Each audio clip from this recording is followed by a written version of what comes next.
LNG costly, চাহিদা মাফিক সরবরাহ করার আর্থিক সক্ষমতা আমাদের নেই। এলএনজি টার্মিনালের কাজ যে চীনকে দেওয়া হয়েছে, আমেরিকার তরফ থেকে নাখোশ হওয়াটা আমার কাছে মনে হয় না এটা আমূলক। আমরা তাদেরকে বসিয়ে বসিয়ে বেতন দিচ্ছি, তারা সক্ষম কি অক্ষম এ বিতর্কের কোনো অবকাশ নেই। তাদেরকে দেশের গ্যাস তুলতে হবে, না হলে তাদের বাড়ি চলে যেতে হবে। গ্যাসের মালিকানা দিয়ে আইওসি ডেকে এটা করা মানে জাতিকে পঙ্গু করা হয়ে আসছে। জাতির জ্বালানি নিরাপত্তা বিপন্ন করে সংকট বা যে দুর্ভোগ সৃষ্টি করা হয়েছে, সেটা কি মানবাধিকার বিরোধী নয়?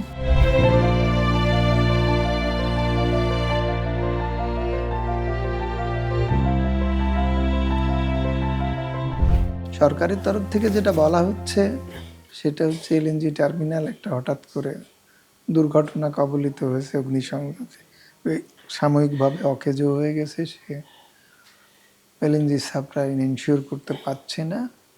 তো 500 CFD গ্যাস সরবরাহ আরও বেশি হতে পারত, কিন্তু অতীতের ইতিহাস বলে যে 1000 CFD গ্যাস সরবরাহ করার ক্ষমতা আমাদের থাকা সত্ত্বেও আমরা অতীতে মানুষের কাছ থেকে টেরি পেয়ে গ্যাসের মূল্যহার এলএনজি 1000 CFD সাপ্লাই দেওয়া হবে ধরে মূল্যহার নির্ধারণ করেছি, কিন্তু এলএনজি সাপ্লাই দিতে পারিনি, দেয়নি।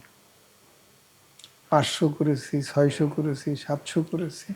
তো সুতরাং এই ক্যাপাসিটি সবটা থাকলেই আমরা এলএনজি পেতাম বা পাই এমনটি নয়।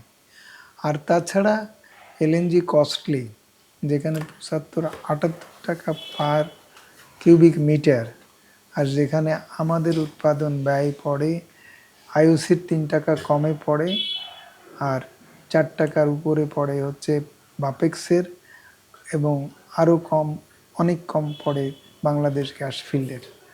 তো এই যে গ্যাসের এলএনজির যে এত দামে এলএনজি চাহিদা মাফিক সরবরাহ করার আর্থিক সক্ষমতা আমাদের নেই, এবং ডলার যোগান দেওয়ার সীমাবদ্ধতা রয়ে গেছে, এবং ডলার সংকটের শিকার আমরা।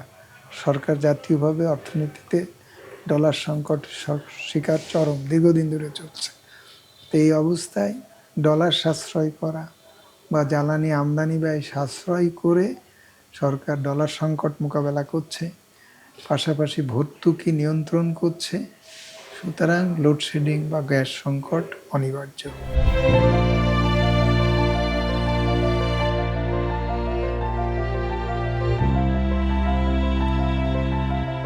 এখন এলএনজি সাপ্লাইয়ের দায়িত্ব এক্সেলারেট এনার্জির। তো তারা এলএনজি সরবরাহ রেস্টোর করতে কালক্ষেপণ করছে, এ প্রশ্নে মানুষের মনে সন্দেহ থাকতেই পারে। তবে এরকম একটা বিশেষায়িত প্রতিষ্ঠানের এই ধরনের দুর্যোগ বা যান্ত্রিক ত্রুটি, গ্যাস সরবরাহ এভাবে ডিস্টার্ব করছে, জ্বালানি নিরাপত্তা এরকম ভয়াবহ বিপর্যস্ত হয়ে গেছে, তারা সেটাকে রেস্টোর করতে পারছে না, তাদের তরফ থেকে কোনো ব্যাখ্যা বিশ্লেষণ নেই। কারিগরি ত্রুটি কোথায় কিভাবে ঘটেছে সেটা মানুষ জানছে না, তারাও কোনো কথা বলছে না। সরকারের তরফ থেকে যা শোনা যাচ্ছে খুব সাদামাটা অকারিগরি কথাবার্তা হচ্ছে, পেশাদারিত্ব সেখানে সেই সব ব্যাখ্যা বিশ্লেষণে নেই। তো এমত অবস্থায় এই ধরনের বক্তব্য আসতে পারে, সন্দেহ হতে পারে। সুতরাং এটার যদি বেসিস না থেকে থাকে, তাহলে সেটা নিশ্চিত করার দায়িত্ব এক্সেলারেট এনার্জির এবং অ্যাজ ওয়েল অ্যাজ সরকারের। এখন সে জায়গা থেকে এই ব্যাখ্যা এখন পর্যন্ত পাওয়া গেছে তা আমার জানা নেই।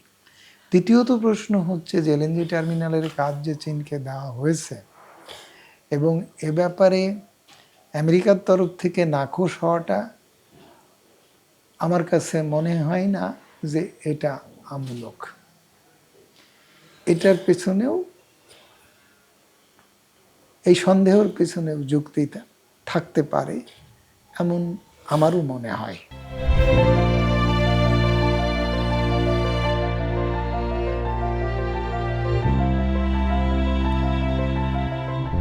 একসময় বলা হতো যে সরকারের গ্যাস অনুসন্ধানের জন্য সরকারের বিনিয়োগ নেই, যে কারণে আইওসির কাছ থেকে বিনিয়োগ, আইওসিকে নিয়োগ করতে হবে। আইওসি অধিক ব্যয়ে গ্যাস উত্তোলন করবে বা করে, এবং তাদেরকে অনেক ব্যয়ে তাদের কাছ থেকে গ্যাস দামে কিনতে হয়।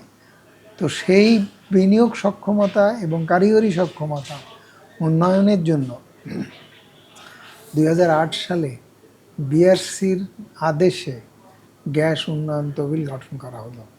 তখন থেকে প্রতি বছরে 1,500 কোটি টাকা এই গ্যাস উন্নয়ন তহবিলে জনগণ গ্যাস বিলের সঙ্গে অতিরিক্ত টাকা দিয়ে এই তহবিল গঠন করেছে। 2022 সালের দিকে দেখা গেল যে এই তহবিলে 65% টাকা খরচ হয়নি, 35% অর্থ খরচ হয়েছে বিদেশি কোম্পানিকে দিয়ে গ্যাস উত্তোলন করানো হয়েছে তার বিল দিয়ে। তার মানে ওই টাকা খরচ করা হলো না বাপেক্স বা সিলেট গ্যাস ফিল্ড বা বাংলাদেশ গ্যাস ফিল্ড, বাংলাদেশের যে 3টা কোম্পানি আছে গ্যাস উৎপাদন এবং অনুসন্ধানে তো একটাই বাপেক্স, তাদের বিনিয়োগ সক্ষমতা বাড়ানো এবং তাদের কারিগরি সক্ষমতা বাড়ানো, টেকনিক্যাল সক্ষমতা বাড়ানোর ব্যাপারে এই টাকা খরচ করা হয়নি। তো যদি আপনি এইভাবে টাকা খরচ না করেন আর যদি বলেন যে তারা সক্ষম নয়, এই স্ববিরোধিতার শিকারই হচ্ছে জাতীয় কোম্পানি বাপেক্স। এইটা হচ্ছে মূল কথা। এবং কারা আইওসির কাছ থেকে গ্যাস কিনতে আগ্রহী এবং যে কারণে দেশীয় কোম্পানিকে পঙ্গু করে রেখেছে, এই যে তারা পঙ্গু করে রেখেছে এইটা তো প্রমাণিত। এই গ্যাস উন্নয়ন তহবিলের টাকা ব্যবহার না করা এবং 35% টাকা খরচ করেছে, তাও দেশীয় কোম্পানির সক্ষমতা বৃদ্ধি করার কাজে খরচ করা হয়নি। তারা আগে যেরকম ছিল সেরকমই রয়ে গেছে। তাদের কোনো প্রসপেক্টিভ ব্লক অনুসন্ধানের দায়িত্ব দেওয়া হয়নি। বলা যে তারা পারবে না, স্থলভাগের গ্যাস অনুসন্ধান তারা করতে পারবে না, এইটা তো কেউ স্বীকার করে না। স্থলভাগের গ্যাস অনুসন্ধান করার দায়িত্ব তার থাকতেই হবে এবং তাকে দায়িত্ব দিয়ে প্রমাণ করতে হবে যে তার আছে কি নেই। আমাকে অযাচিতভাবে বললে হবে না। আমি সাতক ইস্টের গ্যাস অনুসন্ধান জয়েন্ট ভেঞ্চার করতে কেন গেলাম নাইকোর সঙ্গে? আমি কি সেখানে গ্যাস অনুসন্ধান এককভাবে বাপেক্সকে দিতে পারলাম না? বাপেক্সের সঙ্গে জয়েন্ট ভেঞ্চার চুক্তি নাইকোর জেভিয়ে যখন বাতিল হয়ে গেল হাইকোর্টে, তখন আমি কেন বাপেক্সকে দায়িত্ব দিয়ে সেই গ্যাস অনুসন্ধান করলাম না কেন, যেখানে 1 TCF গ্যাস মজুদ রয়ে গেছে, যেখানে দেখা যাচ্ছে যে 2 টাকারও কম দামে যে গ্যাস উত্তোলন করা যেতে পারতো। আজকে সেই গ্যাস যদি উত্তোলন করে গ্রিডে আসতো তাহলে 5 বছরের জ্বালানি নিরাপত্তা নিশ্চিত হয়ে যেত। তো এইভাবে জাতিকে গ্যাস সংকটে ফেলে জাতির জ্বালানি নিরাপত্তা বিপন্ন করে যে সংকট বা যে দুর্ভোগ সৃষ্টি করা হয়েছে, সেটা কি মানবাধিকার বিরোধী নয়? খাদ্য সংকট তৈরি করে যদি কোনো জাতিকে দুর্ভিক্ষের শিকার করা হয়, তাকে দুর্ভিক্ষে ফেলা হয়, কবলিত করা হয়, তাহলে সেটা যদি মানবাধিকার বিরোধী অপরাধের দায়ে যদি অপরাধী গণ্য করা যায়, তাহলে আজকের জ্বালানি সংকট সৃষ্টির দায়ে যারা দায়ী, যারা অপরাধী, তাদেরকে কেন মানবাধিকার বিরোধী গণ্য করে, অপরাধী বিবেচনা করে তাদের কেন বিচারের কাঠগড়ায় দাঁড় করানো হচ্ছে না? এই প্রশ্নটা সার্বজনীন হতে হবে।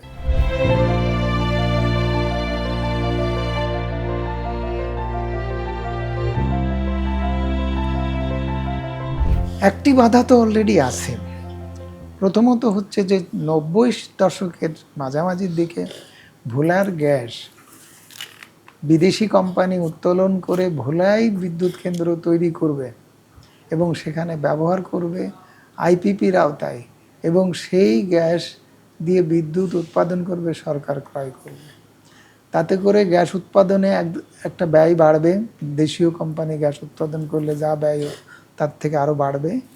আবার সেখান থেকে যদি আবার আইপিপি বিদেশি কোম্পানির দিয়ে বিদ্যুৎ কেনা হয় তাহলে আবার বাড়বে।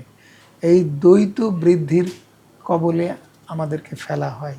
সরকার এই পলিসিতে আগানোর জন্য নেপথ্যে কোনো শক্তি দ্বারা নিয়ন্ত্রিত ছিল, এবং নেপথ্যে শক্তি নিয়ন্ত্রণ করে রাষ্ট্রের সর্বময় সার্বভৌম ক্ষমতা সরকারের হাতে। যে জ্বালানি সেক্টর সহ বিভিন্ন সেক্টরে তারা তাদের অসাধু ব্যবসা, অসাধু কমিশন, ঘুষ, দুর্নীতি ক্ষেত্রে পরিণত করার ক্ষেত্রে রাষ্ট্রকে প্রভাবিত করে, সরকারকে প্রভাবিত করে। এইসব সেই সব প্রভাবেরই ফল। আপনার জানা আছে যে সিএনজি করে গ্যাস কক্সবাজারে নিয়ে যাওয়া হয় এবং সেটা কোনো এক আওয়ামী লীগের এমপির ব্যবসা প্রতিষ্ঠিত করার জন্য। আজকের এই বিএনপি সরকারের আমলে সেটা কিন্তু এখনো বাতিল করা হয়নি। এই যে বছরের পর বছরের গ্যাস কক্সবাজারে দিয়ে একটা বিশিষ্ট ব্যক্তি বা গোষ্ঠীর ব্যবসা বানিয়ে দেওয়া হলো সরকারি ক্ষমতা ব্যবহার করে। এটা কি জ্বালানি অপরাধের পর্যায়ে পড়ে না? এটা কি জনগণকে জ্বালানি অধিকার খর্ব করার পর্যায়ে পড়ে না? এই প্রশ্নটির মধ্য দিয়েই, এই অবস্থার মধ্য দিয়েই আপনি সিলেটের গ্যাসের ব্যাপারে যে উদাহরণটা দেব পরিষ্কার হয়ে যাবে। সিলেটের গ্যাস এলএনজি করে আনতে হবে, তাতে করে 20 বছরে 10 বিলিয়ন ডলার খরচ হবে।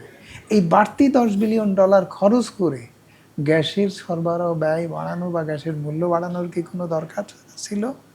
আর এলএনজি করে আনলে সেই এলএনজিটার আন্তর্জাতিক দামে আবার বিক্রি করে একটা শ্রেণীর মানুষের ব্যবসা বানায় দেওয়া, আর তাদের ব্যবসার মুনাফা গ্যাসের মূল্য বৃদ্ধি করে, ভর্তুকি বৃদ্ধি করে তাদের গ্যাসের বাণিজ্য সমৃদ্ধ করা।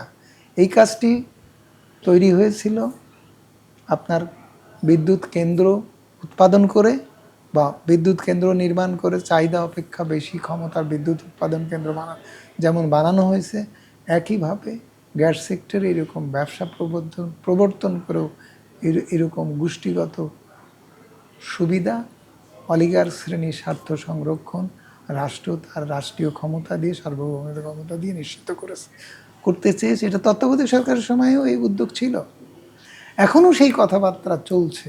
তাহলে এই যে 64 সাল থেকে নিকল এই গ্যাস নিয়ে ব্যবসা করতে চেয়েছে, পরবর্তী সরকারের আমলে এই গ্যাস নিয়ে ব্যক্তি ব্যবসা প্রবর্তন হতে চেয়েছে, তারপরে এলএনজি করে ঢাকায় আনার কথা হয়েছে।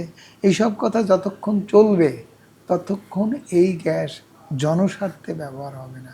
এই গ্যাস জনস্বার্থ খর্ব করার কাজে, অসাধু ব্যবসা প্রমোট করার কাজে ব্যবহার হবে।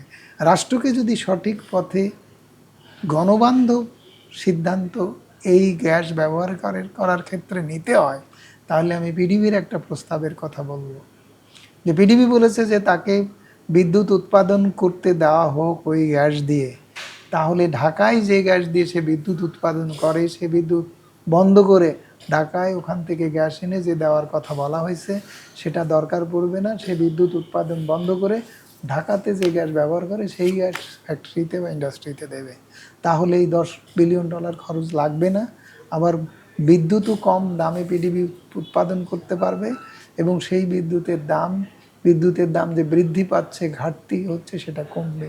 দ্বিতীয়ত হচ্ছে সাগরের গ্যাস অনুসন্ধানের ব্যাপারে যে ধরনের পিএসসি মডেল প্রণয়ন করা হয়েছে তাতে অভিযোগ রয়েছে যে আমাদের কর্তৃপক্ষীয় ব্যক্তিবর্গের বা আমাদের জাতীয় সক্ষমতা নেগোসিয়েশনে উইন উইন সিচুয়েশন বা জাতীয় স্বার্থ সংরক্ষণ করা মতো সক্ষমতা নেই। এই অভিযোগ থেকে সরকার গণশুনানির মাধ্যমে যে মডেল পিএসসি করেছে তা জাতির কাছে তুলে ধরুক যে না, আমরা এই অভিযোগ থেকে মুক্ত, আমরা পিএসসির মাধ্যমে দর কষাকষি করে সাগরের গ্যাস উত্তোলনে জাতীয় স্বার্থ সংরক্ষণে সক্ষম। এটা সরকারকে প্রমাণ করতে হবে। অর্থাৎ আইওসিকে যে আনছি, আইওসিকে দিয়ে কাজ করিয়ে আমরা দর কষাকষি করে আমাদের স্বার্থ সংরক্ষণ করতে পারি, সেটা পেট্রোবাংলাকে প্রমাণ করতে হবে।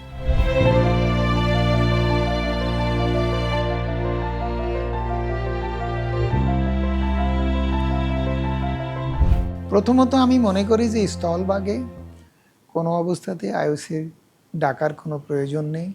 আমাদের কোম্পানি আজকে 40-42 বছর ধরে আমরা তাদেরকে বসিয়ে বসিয়ে বেতন দিচ্ছি। তারা সক্ষম কি অক্ষম এ বিতর্কের কোনো অবকাশ নেই। তাদেরকে দেশের গ্যাস তুলতে হবে, না হলে তাদের বাড়ি চলে যেতে হবে। তাই তাদেরকে দেশের গ্যাস তোলার দায়িত্ব দিতে হবে। তারা পারে কি পারে না তা দেশবাসীকে বুঝতে দিতে হবে। এবং দেশবাসী, তারা তো কোনো গ্যাস ফিল্ড পোড়ায়নি, বিস্ফোরণ ঘটায়নি, তাদের সাকসেস সেট খারাপ না। তাহলে বড় বড় গ্যাস ক্ষেত্র অনুসন্ধান করার জন্য কেন আইওসির সঙ্গে চুক্তিবদ্ধ হতে হবে? এই প্রশ্নে আমার ঘোরতর আপত্তি আছে। আমি বাপেক্সের বাইরে স্থলভাগের গ্যাস অনুসন্ধান কোনো আইওসি বিদেশি কোম্পানি, তেল গ্যাস অনুসন্ধান কোম্পানিকে দিতে আমি নারাজ।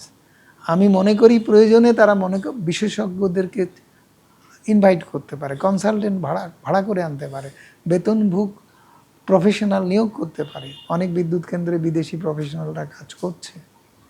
কিন্তু গ্যাসের মালিকানা দিয়ে আইওসি ডেকে এইটা করা মানে জাতিকে পঙ্গু করা হয়ে আসছে।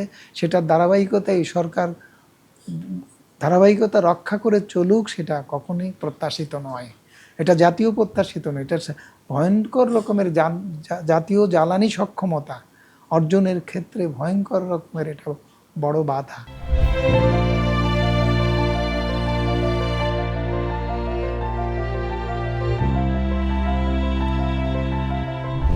প্রথমত হচ্ছে যে কয়লাভিত্তিক বিদ্যুৎ উৎপাদন বাড়ানোর সুযোগ আছে, কারণ আমরা প্রায় 7,000 মেগাওয়াটের উপরে আমাদের বিদ্যুৎ উৎপাদন ক্ষমতা রয়ে গেছে।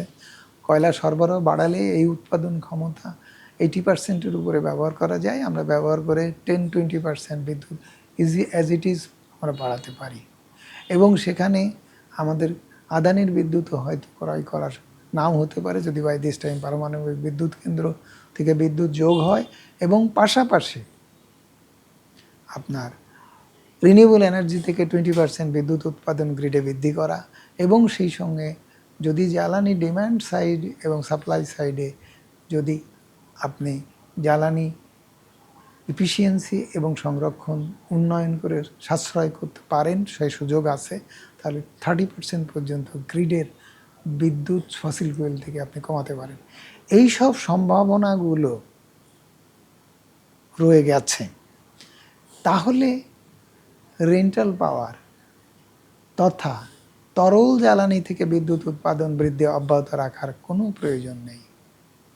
এটা গেল একটা দিক। এবং এই বিদ্যুৎ যদি বন্ধ করে দেওয়া হয়, তাহলে সেখান থেকে যে 30,000 কোটি টাকার উপরে বছরে সাশ্রয় হবে, তা দিয়ে জ্বালানি ব্যয় মেটানো, ভর্তুকি কমানো, এবং লুণ্ঠনমূলক ব্যয় যে সমন্বয় হয়েছে তা যদি রিভিউ করে কমানো হয়, তাহলে ভর্তুকিও 40,000 টাকা কমানো সম্ভব। তাহলে এগুলো যদি সরকার বিদ্যুৎ খাত সংস্কারের মাধ্যমে ইনশিওর করে, তাহলে বড়পুকুরিয়ার যে বিতর্কিত রয়ে গেছে, যেখানে যে বিরোধিতা করতে যে মানুষ মৃত্যুবরণ করে মারা গেছে, সেই বিষয়টি সরকারকে পুনর্বিবেচনা করার ব্যাপারটি আজকের জ্বালানি নিরাপত্তার প্রশ্নে গুরুত্ব হারায়। এবং সরকার যদি বিবেচনা করতে চায়, তাহলে সরকারকে প্রতিষ্ঠিত করতে হবে যে এই উন্মুক্ত খনি উন্নয়নের মাধ্যমে কয়লা উত্তোলন করলে যে অভিযোগ ছিল, যে ক্ষয়ক্ষতির আশঙ্কা ছিল, পরিবেশের, ভূমির উর্বরতা, আন্ডারগ্রাউন্ড পানির ধুপিটিলা বলে যেটা, পানির স্তর ধ্বংস হয়ে যাওয়া, পানির আধার ধ্বংস হয়ে যাওয়া, যা রিনিউয়েবল রিসোর্স সবগুলো, ফুড সরবরাহ করে উত্তরবঙ্গ, সেটা ঝুঁকির মধ্যে পড়া, এইসব বিষয়ে যথাযথভাবে নিষ্পত্তি, মানুষের মতামত উন্মুক্তভাবে নিয়ে এইটার ব্যাপারে নিষ্পত্তি করার ব্যাপারে সরকার আগাতে পারে। তবে সরকার অতীতের মতো একতরফাভাবে বিশেষ বিশেষ জায়গা, বিশেষ বিশেষ ক্ষেত্রে এই সিদ্ধান্ত নিয়ে চাপিয়ে দিয়ে যে অভ্যুত্থানের মতো পরিস্থিতি তৈরি করে ফেলেছিল, আমি মনে করি সে প্রশ্নে এটা নিয়ে যদি সর্বস্তরের মতামতটা উপেক্ষা করে একতরফা নিতে যায়, তাহলে এটা দেশের জন্য, রাজনীতির জন্য, সরকারের জন্য ঝুঁকি বাড়বে।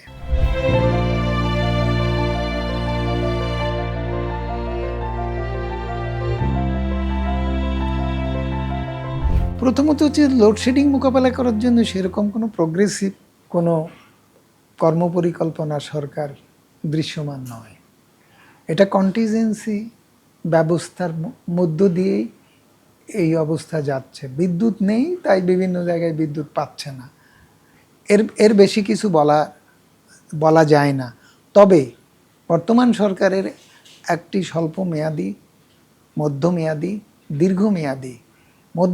দীর্ঘমেয়াদী পরিকল্পনা দাঁড় করাক আর না করাক, একটি স্বল্পমেয়াদী সংস্কার প্রস্তাব এই সরকারের আমলে যেমন সরকার নবায়নযোগ্য জ্বালানি উন্নয়নের ব্যাপারে একটি কৌশলপত্র তৈরি করেছে, অনুরূপ একটা সংস্কার প্রস্তাব জ্বালানি সংকট মোকাবেলা করার জন্য তৈরি করতে পারত, এবং সেটা তৈরি করা জরুরি বলে আমি মনে করি।